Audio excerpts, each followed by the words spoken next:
آوازخوان شناخته تاجیک حافظ مردمی تاجیکستان فیضعلی حسن جراح تلخدان را پس سر کرده است. در این باره در فیسبوک سیاف میزروب سردبیر نشریه SSR خبر داد و از همه مخلصان خواست که در حق این هنرمند ورزیده دست به دعا بکشایند.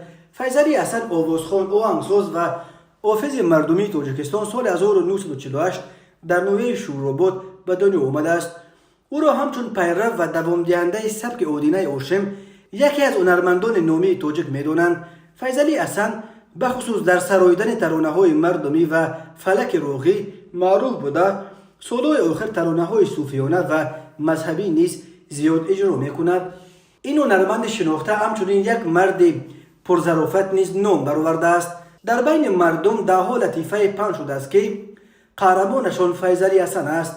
فیضعلی حسن سالهای طولانی در تئاتر خلقی نویه همدانی کار کرده. تنها در سالهای 90 همچون یک هنرمند معروف شده بود و به دوشنبه کوچک. او حالا در دهه بلخ نویه رودکی در کنار پایتخت به سر میبرد. فیضعلی حسن ماه اکتبر سال 2021 همسرش با دلما زبیر رو از دست داد.